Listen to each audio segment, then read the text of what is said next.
Gimana caranya, tantangannya adalah ketika data ini menjadi penting, kita menjaga data-data tersebut itu selalu available, selalu accessible, dan selalu secure gitu. Mudah untuk manage, mudah untuk dioperasionalkan oleh tim-tim operasional gitu kan, tim-tim IT operation. Jadi selain di store, kita juga harus pikirkan how to manage-nya. Dan yang ketiga, yang paling penting adalah how to protect. Karena percuma kalau kita punya datanya, kita manage datanya, tapi tidak terproteksi.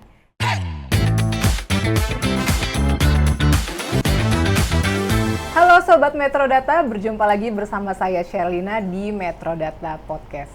Kali ini kita beruntung karena kita kedatangan perempuan yang luar biasa yang sudah memiliki pengalaman karir di bidang teknologi, yaitu Ibu Wulandari selaku Country Storage Leader HPE Indonesia. Saya mau menyapa dulu beliau. Halo Ibu Wulandari. Halo Sherlina.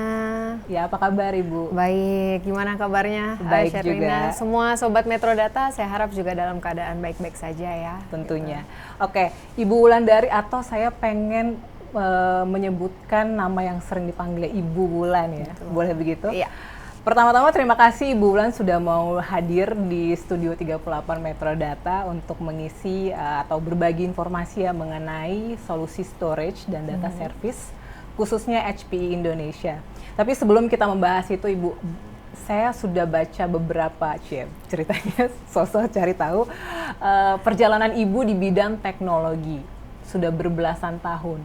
Boleh Bu bagikan sedikit ke Sobat Metrodata terkait perjalanan Ibu di bidang teknologi? Oke.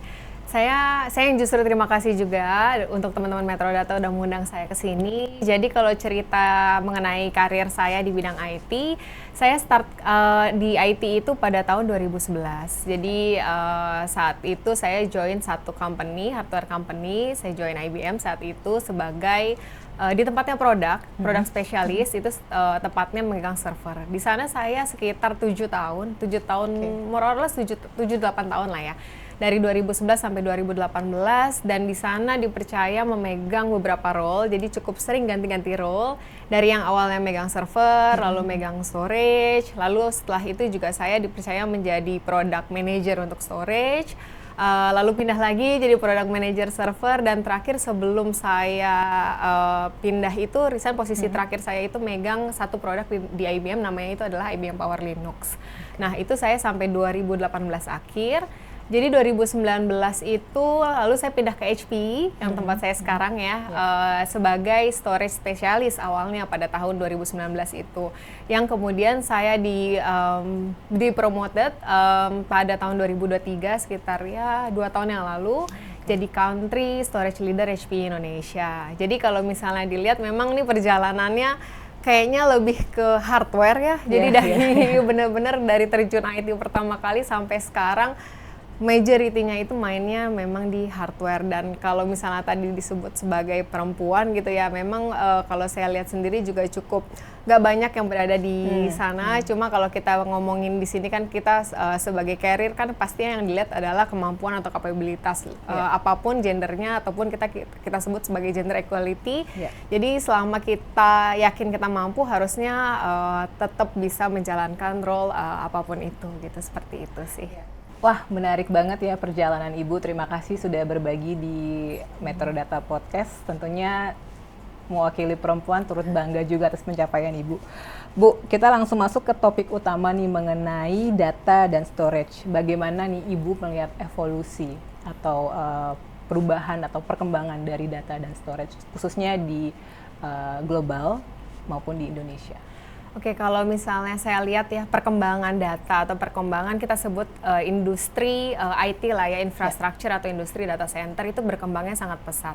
Kita balik misalnya ke sekitar 5 atau 10 tahun yang lalu, kita itu ngomongin yang namanya IT modernization. Jadi gimana caranya kita memodernize, kita mempunyai satu sistem digitalization, modernization, gaungnya tuh ada di sekitar sana gitu ya. Tapi kalau kita lihat di sini, IT itu udah bukan sekedar how to modernize, tapi kita udah menjadi sebagai business outcome yang kita kejar adalah business outcome, gimana kita sebagai yang pemain di IT itu bisa membantu enterprise atau membantu perusahaan untuk menghasilkan outcome yang lebih baik, revenue yang lebih baik ataupun cost yang lebih minimum. Jadi tujuannya yang pasti ke arah business outcome. Sehingga kalau kita lihat sekarang banyak sekali yang namanya customer itu namanya data driven business atau data driven enterprise. Jadi perusahaan-perusahaan sudah tidak menganggap data itu sekedar just a bunch of data, ditaruh, didiemin gitu kan ya. Biasanya kan dulu seperti itu ya. Jadi kita nyimpen data, misalkan apakah data itu foto, data itu tempat tanggal lahir aja gitu kan ya. Dulu kita taruh, simpen tempat tanggal lahir bisa apa sih gitu kan. Jadi apa sih dengan hanya data tempat tanggal lahir atau hobi gitu kan ya. Dulu kita melihatnya hanya sekedar data gitu kan, tapi sekarang data itu sudah dianggap jauh lebih penting dari hanya disimpan, tapi kita kelola juga.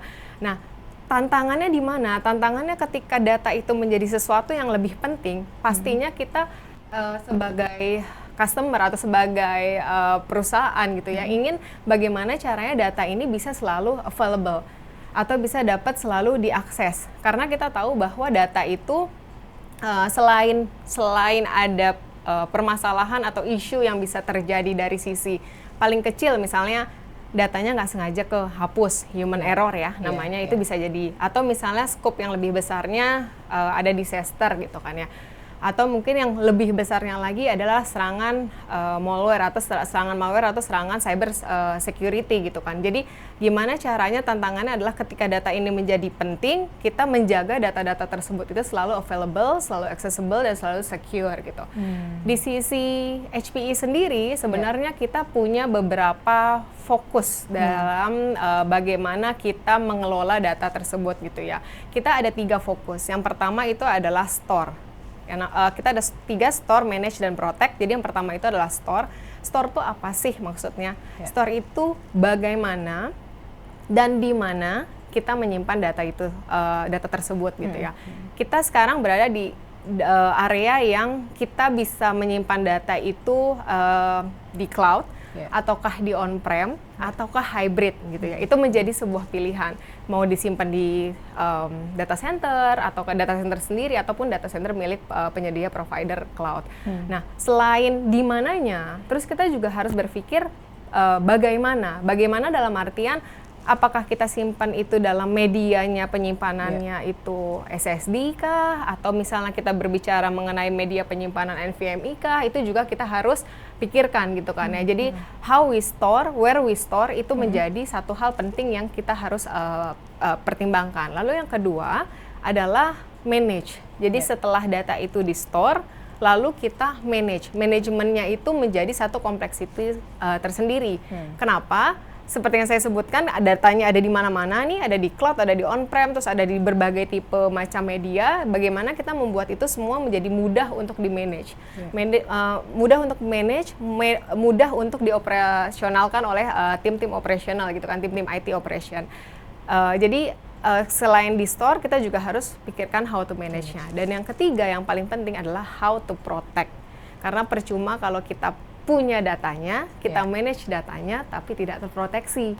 Sehingga ketika pas mau dipakai, datanya nggak bisa nih, gitu kan. Jadi percuma juga disimpan kalau pas mau dipakai, datanya tidak available, seperti itu. Jadi kalau dari kita sendiri, dari HP sendiri, kita benar-benar memikirkan how to store, how to manage, dan how to protect the data. Seperti itu. Wow, menarik. Berarti bisa dibilang cukup berkembang ya storage ini dari perjalanan yang waktu itu mungkin familiarnya dikenalnya sebagai penyimpanan saja, tapi kalau sekarang udah data centric ya, Ibu. Oke, baik. Kita mau gali lebih dalam lagi nih Bu mengenai data storage, tapi mungkin Sobat Metro Data masih ada yang baru-baru tahu mengenai HPE. Jadi boleh dijelaskan Bu, sebenarnya HPE itu atau HP Enterprise itu tuh lebih masuk ke data storage yang seperti apa, lalu bagaimana sih bisnis utamanya ataupun value dan keunggulan yang dimiliki oleh HP Storage? Jadi kalau kita ngomongin HP ya, ini pertanyaan sangat menarik. Kenapa HP, saya merasa personally HPE sekarang itu sangat berbeda dengan HPE yang tadinya saya pikirkan gitu kan. Atau misalnya ketika kita get back mundur ke HP sekitar 5 tahun lalu gitu kan ya, atau 7 tahun lalu. Kalau gini deh, kita ketemu orang ya. Kalau misalnya kita ngomongin tahun-tahun 5 tahun lalu, HPE terkenalnya apa sih gitu. Pertanyaannya, tahu HP yang ketika mendengar kata HP, apa yang ada di benak orang gitu kan ya. Pasti satu, server. Server, mudah-mudahan juga storage gitu ya, pada 5 atau 7 tahun lalu. Cuma yang ada di pola pikir masyarakat atau customer itu adalah HP is a hardware company gitu kan. Apalagi dulu juga kita punya produk ketika belum separate antara HP Inc. dan HPE, kita juga punya yang namanya PC gitu kan ya, kita punya printer, notebook gitu kan. Jadi memang lekat sekali dengan yang namanya hardware company, which is itu sudah sangat beyond itu ya saat ini ya, sekitar 2-3 tahun terakhir. Kita juga dari sisi HPE sudah banyak mengakuisisi solusi-solusi lainnya dan tidak hanya seputar hardware gitu kan. Misalnya di tempat saya sendiri gitu, di tempatnya storage, kita juga akuisisi namanya Zerto gitu kan, sebuah software kita continuous data protection. Lalu kita juga lihat HP juga punya solusi-solusi seperti OpsRam, seperti Morpheus yang sudah benar-benar udah bukan hardware solution lagi. Jadi kita sudah berevolusi, bertransformasi. Tujuannya apa? Tujuannya bagaimana customer saat ini itu bisa mendapatkan experience atau bisa menjadikan environment hybrid cloud yang sangat bisa mendorong bisnis dari customer itu sendiri. Jadi we aim to be the best hybrid cloud company gitu kan ya. Jadi untuk menciptakan itu sebenarnya ada tiga tujuan, 3 goal utama atau 3 fokus utama HPE dari FY25 dan yang akan terus dikembangkan ke FY26 ya. Yang pertama itu adalah pastinya pilar AI gitu ya. Karena kita tahu bahwa saat ini semua kayaknya ngomonginnya AI gitu kan ya. Semua kayaknya kalau nggak inilah ya, kalau kita ketemu customer pasti tanyanya plan AI-nya seperti apa, journey to AI-nya seperti apa. Dan HPE sendiri juga punya fokus ke sana. Kita juga bahkan punya solusi yang namanya Private Cloud AI atau PCAI. Jadi kenapa sih gitu kan kita punya PCAI gitu? Karena majority, kalau kita tanya mau atau enggak, pasti semua customer itu, semua company mau goes to AI. Permasalahan yang sering terjadi adalah AI itu paling susahnya itu adalah ketika memulainya. Mulainya dari mana dan mulainya bagaimana gitu. Nah, solusi yang kita buat itu, yang kita miliki itu namanya PCAI, itu memudahkan customer karena kita punya full stack starter pack itu untuk AI. Jadi nggak usah bingung lagi nanti stackingnya apa, itu sudah kita rangkum, udah kita bikin satu produk sendiri, itu namanya adalah PCAI. Itu yang pilar pertama, AI. Terus yang kedua, yang HPE juga fokus adalah hybrid cloud tentunya gitu ya. Tadi yang saya sebutkan, we want to be the best hybrid cloud company. Di situ ada termasuk storage di dalamnya, OpsRam, Morpheus, semua solusi itu ada di dalam hybrid cloud. Nah, ketika kita ngomongin AI dan kita ngomongin yang kedua adalah hybrid cloud, ada yang namanya suatu penyambung atau suatu hal yang kita sebut connectivity untuk menjamin bahwa AI dan hybrid cloud itu berjalan dengan lancar. Disitulah pilar ketiga atau fokus ketiga HPE, yaitu adalah HPE networking. Jadi kita ada AI, hybrid cloud, dan network gitu. Dan ini juga menjadi, mungkin Sherilyn juga tahu ya, bahwa HPE sudah mengakuisisi Juniper, sehingga Aruba dan Juniper itu menjadi bagian dari HPE networking gitu kan. Itu pengenalan mengenai HPE sendiri secara company dengan 3 fokus utama tadi. Terus kalau misalnya kita drill down lagi ke bawahnya gitu ya, ke tempat saya gitu ya, ke tempatnya storage-nya HPE sendiri itu seperti apa sih perkenalannya gitu kan ya. Secara sepintas atau secara sedikit gitu ya, brief storage-nya HPE.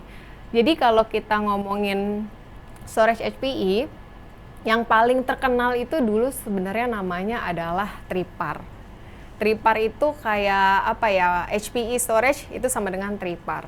Dan itu kita punya teknologi pas zamannya Tripar itu namanya Chunklet, di mana kita memotong data itu menjadi part yang lebih kecil gitu ya. dan itu sangat diterima masyarakat dan responnya sangat baik pada saat itu kita menjual tripar gitu. Bahkan sampai sekarang masih ada loh yang pakai tripar gitu ya Pak, walaupun umurnya udah sangat-sangat lama gitu kan. Setelah tripar lalu kita punya another produk yang kita akuisisi, itu namanya Nimble. Nimble itu kenapa kita mengakuisisi Nimble? Karena kita lihat bahwa Nimble itu punya satu teknologi yang sangat bagus gitu, jadi sangat baik dan sangat relevan to the market. Salah satunya adalah namanya InfoSight. Jadi dulu sebelum kita memasuki era ngomongin AI sekarang ini ya, Nimble udah being the starter untuk itu gitu. Karena dia punya InfoSight, di mana InfoSight itu dia bisa prediksi isu atau problem sebelum problem itu terjadi. Jadi sebelum disknya failure, misalnya dia sudah tahu nih, oh ini kira-kira mau failure gitu kan, ada kira-kira mau isu. Jadi sudah kasih notifikasi, terus dia juga udah siapin di back end, oh kita kirim disk pengganti, sehingga itu sangat memudahkan dari sisi post salesnya. Belum kenapa-kenapa nih disknya, tiba-tiba kok udah datang nih disk pengganti, ternyata memang diprediksi disknya ini akan rusak, jadi kita harus kita ganti sebelum itu isunya happens. Di situ adalah kelebihan dari Nimble saat itu. Salah satunya adalah InfoSight. Dan ketika Nimble sudah ada di HP, jadi HP punya dua flavornya tripar dan flavornya Nimble. Dan berkembang tuh, kita punya dua DNA storage, DNA-nya tripar dan DNA-nya Nimble. Beberapa tahun setelah itu kita buat storage dengan nama Primera. Primera itu apa gitu? Primera itu kita berusaha untuk bikin the best breed of HPE. Jadi kita ambil semua yang unggulan, semua yang baik dari tripar, kita juga ambil semua fitur-fitur yang baiknya dari Nimble, dan kita combine itu menjadi Primera gitu. Jadi saat itu kita buat, memang secara teknologi mostly itu mengikuti tripar, tapi kita juga ambil teknologinya Nimble, terutama InfoSight-nya untuk di Primera saat itu. Primera berjalan, terus beberapa tahun setelahnya kita lihat bahwa teknologinya itu udah main ke arah NVMe. Semenjak NVMe itu, HPE juga akhirnya membuat satu family storage lagi yang namanya adalah Alletra. Alletra itu sendiri juga dari Alletra 4000, 5000, 6000, 9000 sampai yang paling barunya ini adalah Alletra MP, itu adalah yang B10K ataupun X10K. Jadi memang itu sekilas pengenalan mengenai produk-produk storage-nya HP ya gitu. Wow, cukup impresif dan sangat totalitas sekali ya. Totalitas lagi menyebutkannya. Terima kasih Ibu. Berarti bisa dibilang ya bahwa HP ini cukup ramah ya bagi buat organisasi, bahkan sangat ramah, karena kayaknya untuk suatu organisasi yang mungkin saat ini statusnya on-premise juga bisa menggunakannya, maupun dia yang sudah cloud hybrid ataupun AI driven juga ya Bu. Oke, tadi Ibu udah mention nih mengenai salah satu perkembangan HPE juga untuk menjadi relevan di tengah mungkin 5 tahun terakhir kita sudah banyak melihat perkembangan AI. Boleh nggak Bu dijelaskan lagi mengenai perkembangan AI di storage-nya HPE sendiri? Oke. Ini kita ngomongin AI di storage ya. Sebenarnya kalau kita ngomongin data ataupun AI gitu ya, kebutuhan AI, kebutuhan storage untuk mendukung AI gitu, kita lihat dari fasenya. Jadi sebenarnya kalau kita ngomongin AI itu ada 4 fase. Yang pertama itu adalah data ingestion, dan dia tiap fasenya itu memiliki karakteristik requirement storage yang berbeda-beda. Jadi kalau misalnya kita ngomongin data ingestion ini adalah semua data kita kumpulin.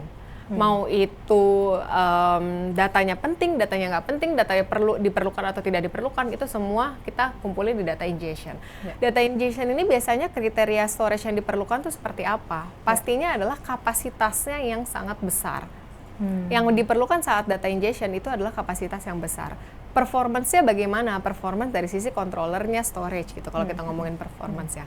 Sebenarnya belum diperlukan terlalu tinggi gitu dari sisi performance-nya. Jadi kalau misalnya kita ngomongin data ingestion, keperluan yang paling signifikannya itu adalah kapasitas. Sehingga kita ngomong cost, dolar per terabyte-nya itu mungkin masih tidak terlalu besar gitu ya, di fase yang data ingestion.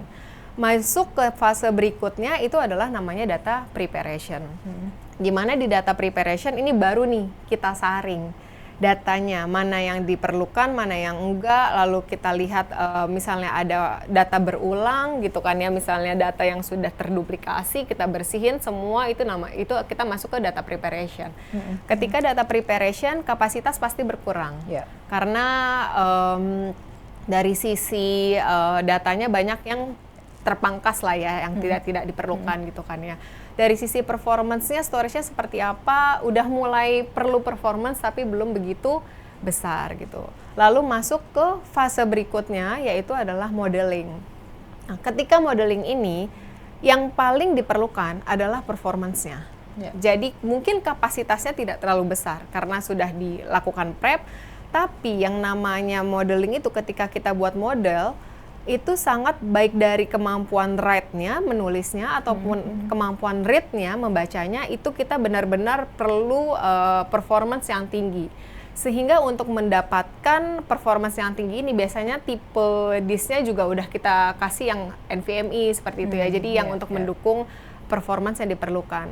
Impact-nya apa? Pasti cost-nya atau dolar per terabyte-nya itu sudah naik nih, udah besar lah ya. Kalau tadi kan kita ngomongin yang data ingestion, data preparation tidak terlalu signifikan terhadap cost, tapi kalau untuk yang modeling kita perlu yang cost per terabyte-nya biasanya memang lebih besar gitu. Dan fase yang terakhir itu adalah fase inferencing. Inferencing itu terjadi ketika memang modelnya sudah ada, terus kita tinggal inferencing. Inferencing itu kapasitas, dari segi kapasitas itu sangat kecil, maksudnya tidak sebesar yang fase-fase sebelumnya. Dari sisi performance pun mungkin secara write performance tidak begitu banyak, tidak begitu perlu yang tinggi, tapi secara read performance itu yang lebih diperlukan gitu. Jadi di sini banyaknya adalah read, sehingga kita perlunya untuk melakukan read performance, sehingga cost per terabyte-nya tidak sebesar yang modeling, tapi tetap lebih tinggi dari yang data ingestion ataupun data preparation. Oke, dari 4 fase ini HP itu punya solusi untuk semuanya, gitu. Jadi bagaimana HPE menjawab requirement atau tantangan dari sisi data dan AI ini dengan segala macam karakteristik di setiap fase, kita punya jawaban untuk semua fase ini di produk HPE Storage seperti itu. Oke, berarti bisa dibilang skala yang memiliki data kecil, medium sampai yang besar, bisa juga kalau misalnya jadi opsi secondary. Misalnya Bu? Juga bisa. Bisa juga. Oke, walaupun mungkin ada Sobat Metro Data atau organisasi yang memiliki data-data yang RIS juga bisa menggunakan solusi HPE. Betul. Kita punya semua solusinya. Oke, baik. Wow, luar biasa. Kita mau dengar juga nih mengenai kelebihan dari HPE Storage dibandingkan dengan mungkin solusi sejenisnya, Bu. Mungkin bisa di-share solusi unggulannya HPE Storage. Kelebihannya lah ya, kelebihan dari produk sejenis gitu sebenarnya. Jadi kalau kita ngomongin kelebihannya itu banyak gitu. Kalau misalnya kita balik ke arah 3 tadi yang Store, Manage, Protect, kalau kita lihat dari Store, kelebihannya HPE di mana? Tadi yang saya bilang kita punya end-to-end solution. Kita punya dari sisi entry level, mid range, enterprise, itu kita punya semua. Dari sisi block storage, file storage, object storage, itu kita punya. Dari sisi network, switching juga kita ada. Lalu juga kita bekerja sama dengan alliance kita gitu kan ya. Untuk punya solusi-solusi HPE komplit namanya gitu. Seperti misalnya kita dengan Veeam, kita dengan Commvault, kita dengan Cohesity gitu kan ya, kita dengan Cumulo, Scality, sangat banyak sekali alliance yang bekerja sama dengan kita, sehingga untuk yang store, how we store dan where we store itu kita punya semuanya, kita punya end-to-end solution. Lanjut ke sisi yang manage, kelebihan kita apa? Kita punya yang namanya GreenLake platform. Jadi kalau misalnya biasanya perusahaan-perusahaan lain gitu ya, kompetitor mungkin hanya ada solusi server, storage saja, tidak ada server atau tidak ada switch-nya atau tidak ada backup-nya gitu kan. Karena kita punya semua, kita pun punya satu dashboard gitu untuk manage semuanya itu gitu. Jadi baik itu Sun Storage, kita ngomongin block, file, backup, disaster, network, bahkan gabung juga sama kita punya server gitu ya, kita punya Aruba itu dalam satu single platform, satu single management dashboard yang kita sebut namanya GreenLake platform. Jadi kemudahan untuk sisi manajemen itu kerasa banget gitu, jadi nggak perlu buka dashboard yang banyak. Oh ini yang storage A, dashboardnya beda. Terus misalnya untuk yang backup, dashboardnya beda. Untuk yang network, dashboardnya beda. Kita nggak. Jadi kalau untuk HP itu semuanya ada di satu single platform namanya GreenLake platform. Itu untuk yang produk HP-nya saja. Tapi di sisi lain kalau kita misalnya kita ngomongin secara whole environment data center, kita juga punya Morpheus, kita punya Opsrem untuk memudahkan dari sisi manajemennya itu sendiri. Lalu yang terakhir kalau dari sisi Protect gitu ya, kelebihan kita apa? Beberapa tahun lalu kita akuisisi satu software company namanya Zerto. Zerto itu apa sih gitu kan? Kita sebutnya paling gampangnya itu adalah Zerto itu Continuous Data Protect. Continuous Data Protect itu cara kerjanya seperti apa? Itu sama kayak kita nulis jurnal. Gitu ya. Jadi misalnya kita kan kayak, Sherlina tahu ya kalau manusia misalnya kita ya, nulis jurnal gitu ya. Jam 5.30 bangun pagi gitu kan. Terus 5.35 misalnya minum atau apa. Jadi kita menuliskan setiap apa yang kita lakukan atau kita kerjakan. Nah itu secara prinsip kerjanya Zerto seperti itu. Jadi Zerto akan menuliskan semua loggingnya atau misalnya kita sebutnya journaling itu setiap 5 sampai 15 detik. Jadi efeknya apa ketika Zerto ini menulis jurnal tiap 5 sampai 15 detik. If something happens, kita itu mundurnya hanya perlu 5 sampai 15 detik sebelum insiden. Jadi nggak usah misalnya kita kejadiannya jam 10 lewat 5 detik gitu ya, kita kan nggak perlu mundur sampai jam 6 gitu, atau jam 7 atau jam 8 yang kita punya data loss yang lumayan lebar tuh. Tapi kalau dengan Zerto, kita misalnya jam 10 lewat 5 detik kita kena insiden, kita bisa mundur ke jam 10 pas gitu. Jadi yang kita lihat data gapnya hanya sekitar 5 detik. Which is it's very great solution ya, terutama untuk mission critical environment di mana benar-benar customer atau misalnya kita semua punya aplikasi yang sangat sensitif terhadap downtime gitu, sensitif terhadap data loss. Jadi di situ perannya Zerto sehingga kita bisa minimize data loss. Nah, selain itu juga Zerto itu punya kapabilitas untuk online detection. Jadi ketika misalnya terjadi ransomware, ketika ransomware-nya itu bergerak mengenkripsi berbagai file gitu kan ya, dia bisa tahu ada suspicious anomali yang terjadi di storage ini atau di data ini gitu kan. Sehingga dia bisa dari Zerto-nya itu akan mengeluarkan notifikasi. Oh, something happen nih. Ini ada sesuatu yang nggak beres nih, ada yang beda nih. Sehingga dari sisi usernya bisa lihat nih, oh ada anomali di sini, harus kita cek gitu. Kita cek, oh ternyata memang benar. Misalnya kena ransomware, kita balik nih. Baliknya ke mana ya? Nah, Zerto ini punya kemampuan untuk dia kasih last clean check. Yang menurut dia itu datanya clean. Sehingga ketika, kadang kan kita tahu nih, kita kena ransomware, kita mau balik. Tapi kita nggak tahu baliknya ke jam yang berapa, yang masih clean, yang masih datanya bagus gitu kan ya. Jadi tapi dengan Zerto, dia bisa kasih suggestion, oh ini nih data clean terakhir. Jadi ketika kita pun kembali ke time frame-nya atau ke checkpoint yang tersebut, kita bisa agak inilah ya pede bahwa itu datanya itu dalam keadaan yang clean gitu kan, karena dari Zerto sudah kasih suggestion ini loh last clean checkpoint. Nah, kemampuan Zerto ini yang secara software yang tadi saya sebutkan itu, sekarang karena kita akuisisi, kita ambil teknologinya lalu kita adaptasikan di storage kita Alletra MP B10K, sehingga kemampuan-kemampuan tersebut sudah tidak hanya ada di Zerto saja, tapi juga kita bisa melakukan early detection di Alletra kita, yaitu Alletra yang MP B10K. Sehingga kalau saya lihat secara in summary ya, dari sisi Store Manage Protect itu semua kita punya nilai tambah atau kita punya kelebihan dibandingkan kompetitor dengan solusi yang sejenis seperti itu. Wow, sangat komprehensif, semuanya dijelaskan. Tapi kita jadi penasaran nih Bu, mengenai tadi solusi yang sudah Ibu sebutkan. Kita membahas misalnya market atau pasar di Indonesia ya, mengenai solusi yang ditawarkan oleh HPE ini. Cloud-nya ada, manajemennya tentu, dan yang ketiga tadi udah di-mention soal Protect. Kira-kira Bu, industri mana sih yang sangat relevan atau merasa diuntungkan jika menggunakan solusi HPE storage ini? Industri mana yang diuntungkan? Saya rasa semua industri akan mendapatkan keuntungan ya dari teknologi ini gitu kan ya. Tapi mungkin kalau kita sebut 3 top 3 industri gitu ya, saya bisa bilang yang pertama adalah FSI, manufacturing, dan public sector gitu. Kenapa? FSI pasti kita tahu ya dari sisi security-nya, yang paling membutuhkan security itu adalah industri vertikalnya itu adalah FSI, di mana kita kan ngomongin finansial di sana gitu kan.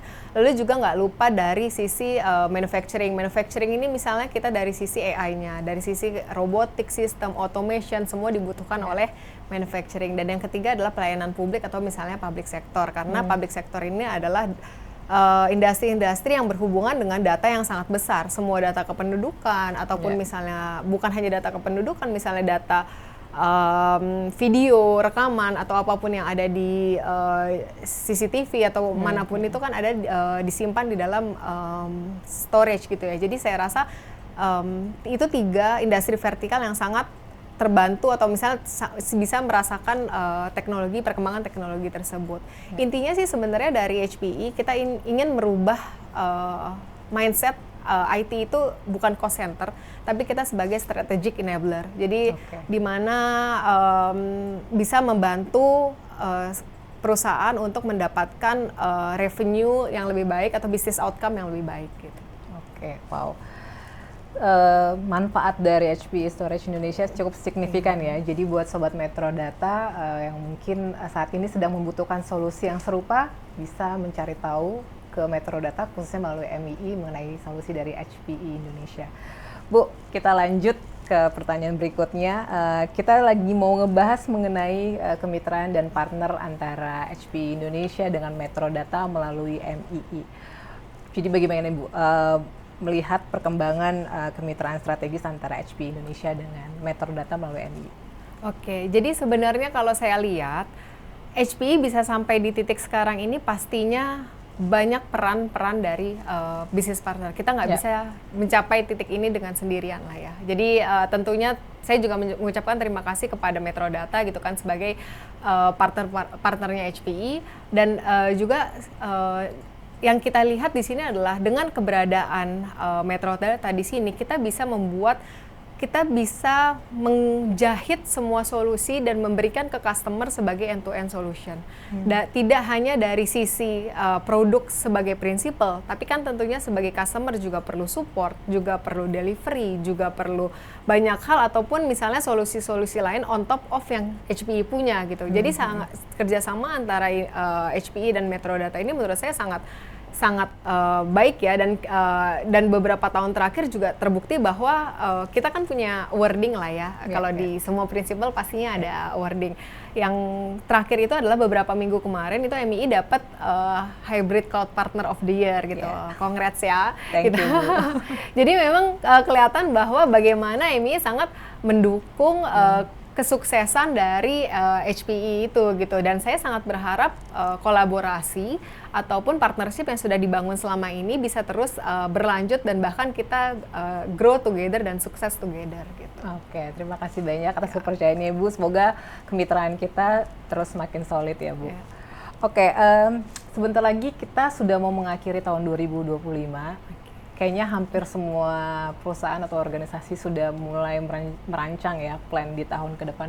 Mungkin boleh di-share Bu ke Sobat Metro Data terobosan untuk di tahun yang akan datang, atau boleh kasih hint ya sedikit? Spill dikit ya. Jadi kalau misalnya kita tanya ke depannya HPE seperti apa tahun depan, pasti kita tetap akan fokus ke solution yang AI ready dan juga dari sisi security. Kita akan terus mengembangkan produk-produk kita terkait dari 2 bidang tersebut. Jadi misalnya dari kita juga akan terus mengembangkan X10K gitu kan, produk kita yang terkait dengan AI. Detailnya mungkin saya belum bisa spill di sini ya, Yeah. karena kita masih dalam proses belum launching. Tapi tenang aja, kita terus berkembang, kita terus memperbaiki produk HP itu sendiri gitu kan ya. Lalu juga dari sisi security tadi, juga data protection, kita akan terus berkomitmen untuk bersama-sama menjaga environment dari customer. Bahkan tidak hanya kita bagaimana kita menjaga, tapi bagaimana kalau misalnya terjadi something happens, kita bisa recover secepat mungkin. Yang terakhir itu kemarin kita baru punya satu rilis produk, jadi di mana memungkinkan untuk kita melakukan fast recovery, bahkan kita bisa restore more than 1 petabyte per hour. Jadi kalau misalnya kita punya data 3 peta, misalnya customer punya data 3 peta, kita bisa recover in less than 3 hour gitu kan. Jadi itu sangat cepat gitu. Jadi ketika something happen, fast recovery itu adalah sesuatu yang kayak ibaratnya penolong lah ya buat customer, sehingga bisnis tetap bisa jalan. Jadi komitmen kami di bidang produk dan industri, di berbagai macam industri dan inovasi tentunya terus kita kembangkan untuk tahun-tahun ke depannya, seperti itu. Oke, baik. Ya, Ibu Wulan, terima kasih banyak ya untuk informasinya. Untuk tadi update-nya mungkin kita akan tunggu di episode Metro Data Podcast berikutnya. Oke, baik Sobat Metro Data, terima kasih sudah mendengarkan episode kali ini. Sampai ketemu lagi di episode berikutnya. Jangan lupa subscribe, like, dan share Metro Data Podcast episode kali ini. Terima kasih, sampai ketemu lagi di episode berikutnya. Terima kasih. Terima kasih, Bu Wulan. Terima kasih.